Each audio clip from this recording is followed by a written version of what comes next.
कभी सोचा है कि हमारे दिमाग के अंदर ये जो एक आवाज हर वक्त चलती रहती है, वो क्या है?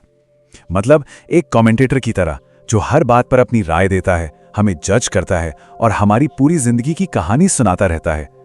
तो आज चलिए इसी अंदरूनी बातचीत की तह तक जाते हैं और उस लड़ाई को खत्म करने का रास्ता ढूंढते हैं जो हमारे अंदर ही अंदर चलती रहती है। तो सवाल सीधा सा है, हमारे मन में जो ये आवाज हमेशा कुछ न कुछ बोलती रहती है, कभी सलाह देती है, कभी बुरा भला कहती है, कभी डरती है, तो कभी कुछ चाहती है, आखिर ये है कौन? सवाल सुनने में तो बड़ा सिंपल है, लेकिन इसका जवाब वो बहुत गहरा और सच कहूं तो क्रांतिकारी है। और यहीं पर जे कृष्णमूर्ति का एक बहुत ही पावरफुल आइडिया सामने आता है। वो कहते हैं कि सारा संघर्ष, सारी लड़ाई सिर्फ एक वजह से होती है, और वो वजह है ये बंटवारा। बंटवारा किसके बीच? मैं के बीच, जो देख रहा है, जिसे हम दृष्टा कह सकते हैं, और उन विचारों और भावनाओं के बीच जिन्हें देखा जा रहा है, मतलब दृश्य। ये बहुत ही गहरी बात है। अच्छा, तो चलिए इसे थोड़ा और समझते हैं। ये दृष्टा आखिर है क्या? देखिए, ये मैं वाली फीलिंग है जो हमारे विचारों को, हमारी भावनाओं को, हमारे सारे अनुभवों को जैसे बाहर से देख रही हो। ये वही हिस्सा है जो कहता है मुझे गुस्सा आ रहा है, मानो मैं अलग है और गुस्सा कोई दूसरी चीज है जो मुझ पर आ रही है। कृष्णमूर्ति कहते हैं कि बस यही बंटवारा, यही सारी प्रॉब्लम की जड़ है। और ये जो अंदर का बंटवारा है ना, ये बिल्कुल वैसा ही है जैसा हम बाहर की दुनिया में देखते हैं।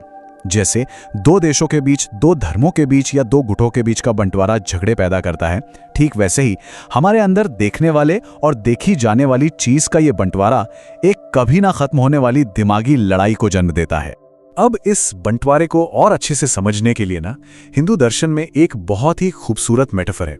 यह हमें बताता है कि असल में दुनिया को जानने के दो बिल्कुल अलग रास्ते हैं। पहला रास्ता है विश्लेषण का, मतलब साइंस का। इसे अक्सर पुरुष ऊर्जा से जोड़ा जाता है। ये क्या करता है? ये आक्रामक है, ये चीजों को तोड़ता है, उनके टुकड़े टुकड़े करके, उनका एनालिसिस करके, उन पर काबू पाकर उन्हें जानना चाहता है। और दूसरा रास्ता है समर्पण का, धर्म का, जिसे स्त्री ऊर्जा से जोड़ा जाता है।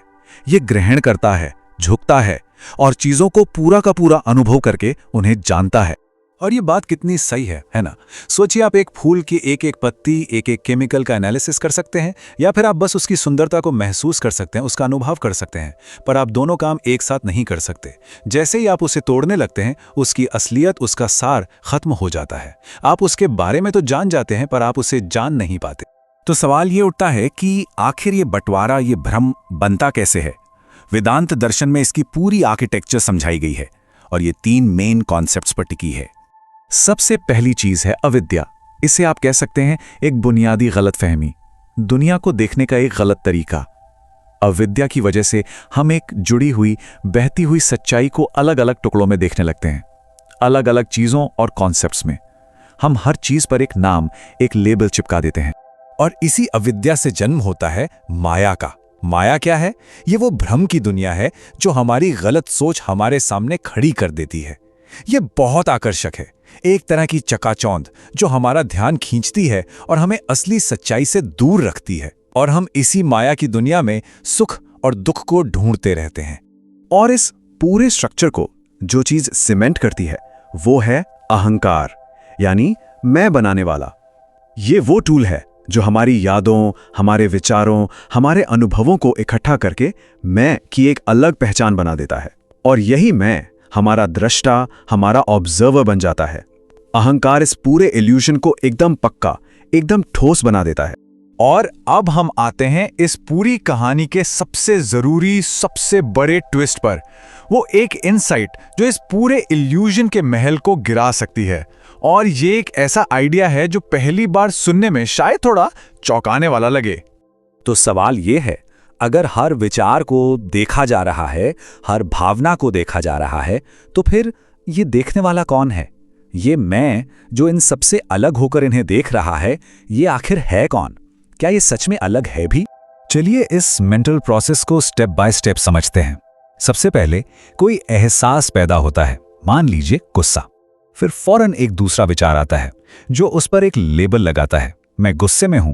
ये जो दूसरा विचार है ना, यही मैं को, यानी दृष्टा को पैदा करता है। पर अब यहां ध्यान दीजिए, ये विचार कि मैं गुस्से में हूं, ये खुद भी तो बस एक और विचार ही है जिसे देखा जा रहा है। तो असलियत क्या है? असलियत ये है कि ये जो दृष्टा है, ये मैं है, ये चेतना की नदी के किनारे खड़ा कोई अलग इंसान नहीं है। ये तो खुद उस नदी में बहता हुआ एक और विचार है, एक और लहर है। मतलब देखने वाला और देखी जाने वाली चीज, ये दो हैं ही नहीं, ये एक ही हैं। दृष्टा ही दृश्य है। तो ठीक है, ये सब सुनने में तो बड़ा गहरा लगता है, पर इसका हमारी जिंदगी में मतलब क्या है? अगर ये दृष्टा, ये अंदर का कमेंटेटर बस एक इल्यूजन है, तो इसके बिना जिंदगी कैसी होगी? क्या सब कुछ खाली खाली लगेगा या कुछ और? नहीं, ये समझना बहुत जरूरी है कि ये कोई खालीपन या दुनिया से भागना नहीं है, बल्कि ये तो जिंदगी के अंदर ही आजादी है। इसका मतलब है कि हम अपना काम, अपना धर्म बिना अहंकार को बीच में लाए पूरी स्पष्टता के साथ करते हैं। मतलब अहंकार अब हमारे अनुभवों का सेंटर पॉइंट नहीं रह जाता। जिंदगी के उतार चढ़ाव आते हैं, पर वो अंदर कोई लड़ाई पैदा नहीं कर पाते। भगवद गीता में इस अवस्था को बहुत ही खूबसूरती से समझाया गया है। कहा गया है कि शांति उसे मिलती है जिसके अंदर सारी इच्छाएं वैसे ही समा जाती हैं जैसे सारी नदियां समुद्र में समा जाती हैं, और समुद्र फिर भी शांत और स्थिर रहता है, उसमें कोई हलचल नहीं होती। तो आखिर में बस एक सवाल, अगर ये मैं, ये दृष्टा बस एक विचार है, एक भ्रम है, तो फिर सच में इन आंखों से देख कौन रहा है? वो क्या है जो देख रहा है?